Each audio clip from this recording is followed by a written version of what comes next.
الحمد لأهله والصلاة على أهلها وبعد.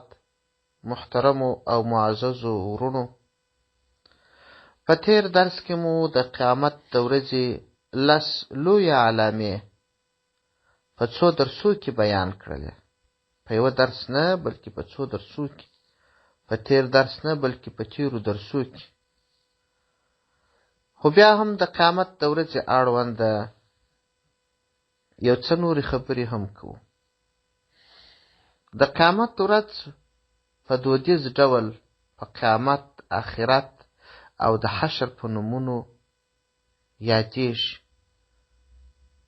دا حقیقت دی، ځکه د قیامت لپاره ډېر نومونه په قرآن کریم کې ښودل شوي دي.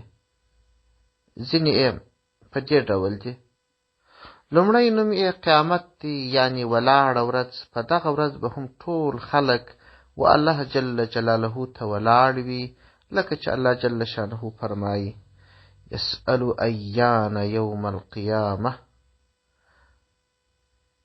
او دوهم نوم یې الساعه دی، یعنی چابک.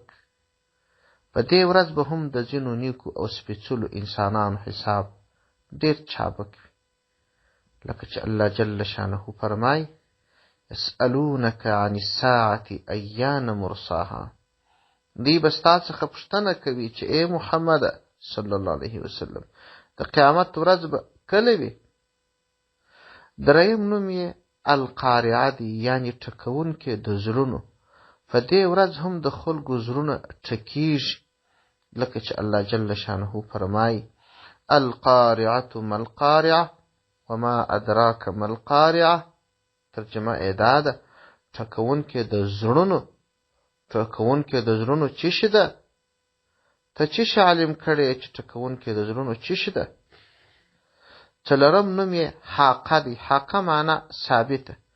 دا ورځ هم ثابته ده په یقین سره، لکه چې الله جل شانه فرمایي: الحاقه ما الحاقه، یعنی هغه د قیامت ورځ ثابته او واقع کېدونکې ده. پنځم نوم یې خافضه دی. خافضه معنا خوارونکې او ذلیل کوونکې. په دې ورځ به هم د الله جل شانه نافرمانه بندگان خوار او ذلیل وي، لکه چې الله جل شانه فرمایي: خافضة الرافعه. د قیامت ورځ د کافرانو کښته کوونکې او د نیکانو پورته کوونکې ده. شپږم نوم یې رافعه دی. رافعه معنا پورته کوونکې. په دې ورځ به هم د الله جل شانه د امر منونکي او سپېڅلي انسانان د رتبې له مخې پورته وي، لکه چې الله جل شانه فرمایي: خافضة الرافعه. د قیامت ورځ د کافرانو کښته کوونکې او د نیکانو پورته کوونکې ده. اووم نوم یې طامه دی، هم په آیت کې راغلی دی. اتم نوم یې زلزله دی، هم په آیت کې راغلی دی. نهم نوم یې یوم الموعود دی، هم په آیت کې راغلی دی. لسم نوم یې یوم المفر، دا هم په آیت کې راغلی دی. یولسم نوم یې یوم العصیر، هم په آیت کې راغلی دی. دولسم نوم یې یوم الدین، هم په آیت کې راغلی دی. دیارلسم نوم یې صاخه، هم په آیت کې راغلی دی. داسې نور نومان هم. خو یوه بله خبره دا هم شته: هر انسان ته د آخرت تر راتګ مخکې مرګ راځي، ځکه الله جل شانه فرمایي: کل نفس ذائقة الموت، یعنی هر انسان څکونکی د مرګ دی، یعنی هیڅوک د مرګ څخه نشي خلاصېدلی. پاته دې نه وي چې د مرګ په اړه زموږ عقیده دا ده چې مرګ هم په خپله مخلوق دی، ځکه الله جل شانه فرمایي: الذي خلق الموت والحیات. الله جل شانه هغه ذات دی چې مرګ او ژوند یې پیدا کړي، یعنی الله جل شانه یې خالق دی او مرګ یې مخلوق دی. او هر انسان ته د ژوند ټاکلی وخت شته. کله چې د انسان د ژوند نیټه پوره شي، نو یو آن هم بیا ژوندی نشي پاتېدلی، ځکه الله جل شانه فرمایي: فإذا جاء أجلهم لا يستأخرون ساعة ولا يستقدمون. کله چې د دوی د مرګ نیټه راشي، نو یو ساعت نه مخکې کېږي او نه یو ساعت وروسته کېږي. کله چې انسان مړ سي د قیامت تر راتګ وړاندې به نوموړی د قبر تر مرحلې تیریږي چې عالم برزخ ورته وایي. نو په دې اړه هم څه معلومات پکار دي او مسلمان باید د قبر په اړه څنګه عقیده ولري.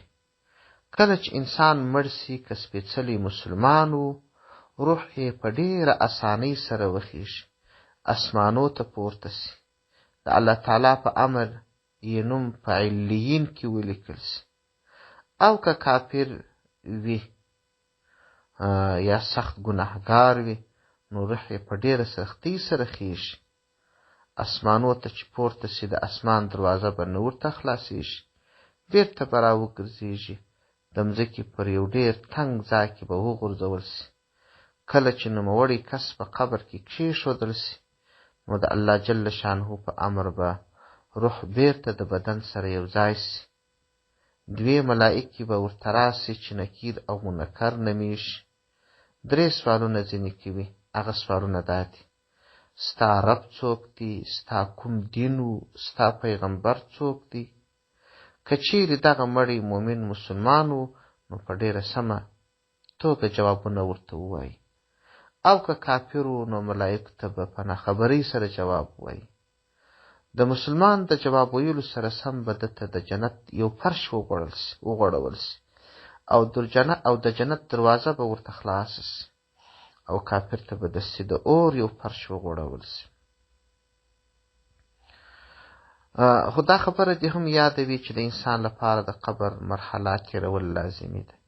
که څه په قبر کې شخ نسي، بلکې په دریاب کې غرق سي، حیوان یې وخوري، وسوځول سي، او داسې نور په هر صورت او داسې نورو صورتو کې به په هر صورت به هغه ځای چې دی ورته ورسېدی هغه ورته قبر دی، د حیوان نس ورته قبر دی، دریاب منځ ورته قبر دی. او دا خبره هم لازمي ده چې د قیامت د ورځې تر راتګ مخکې د سور شپېلۍ پوکېږي.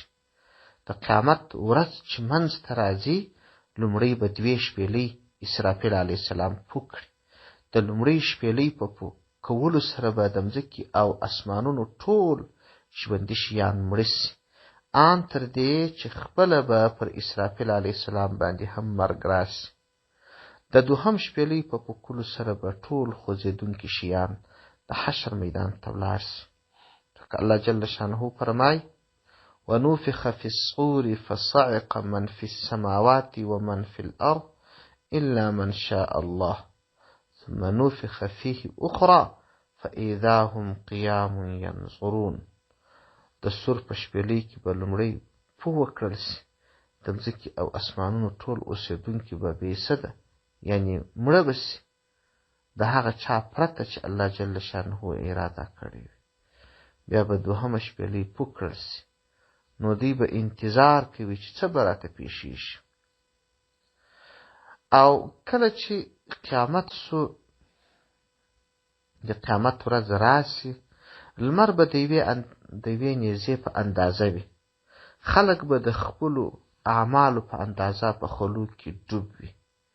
ځکه رسول الله صلی الله علیه وسلم فرمایي: د قیامت په ورځ به لمر رانږدې سي، خلک به د خپلو عملونو په اندازه په خلو کې ډوب وي.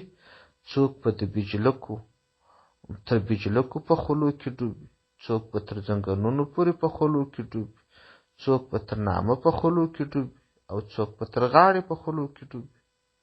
همدا ډول الله جل جلاله فرمایي: وترى الناس سکارى وما هم بسکارى. ته به خلک د قیامت په ورځ ووینې چې د نشې کولو پرته به نشه وي.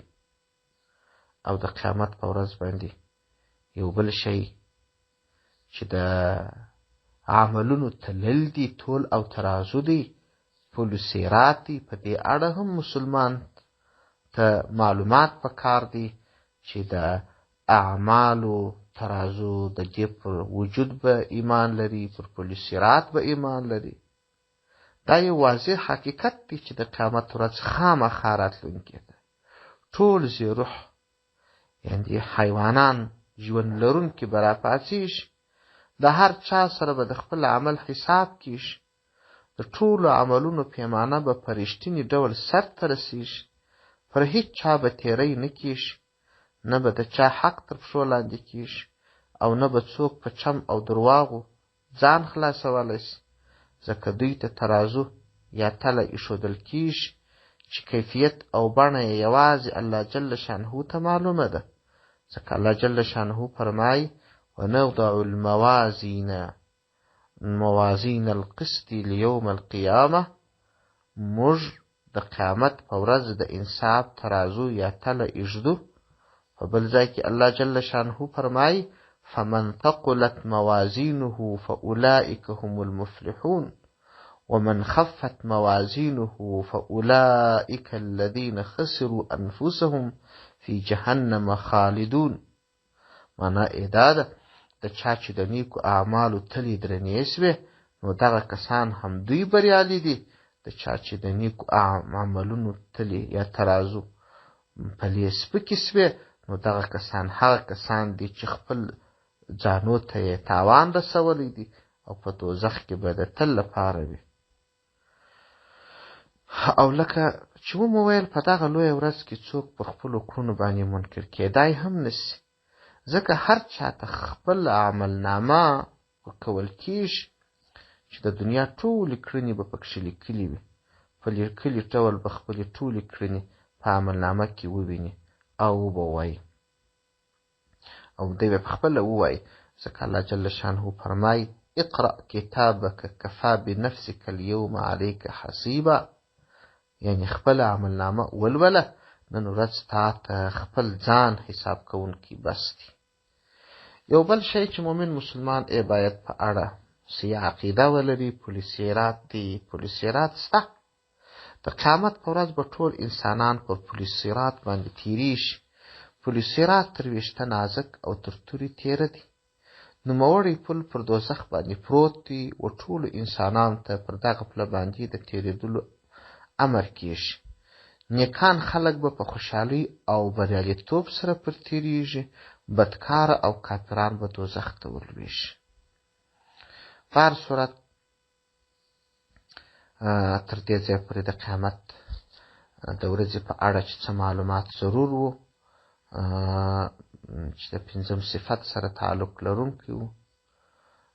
په راتلونکي درس کې به انشاءالله د ایمان شپږم صفت چې د تقدیر مسله ده، پر دې باندې به خبرې کوو انشاءالله العزیز. او اووم صفت چې بیا ځلې ژوندون دی، دا به هم بیانوو. په دې اړه به یو لږ معلومات لا هم ترلاسه کوو. بیا به نور که اړتیا وه مخته به پسې ځو. والسلام علیکم ورحمة الله وبرکاته.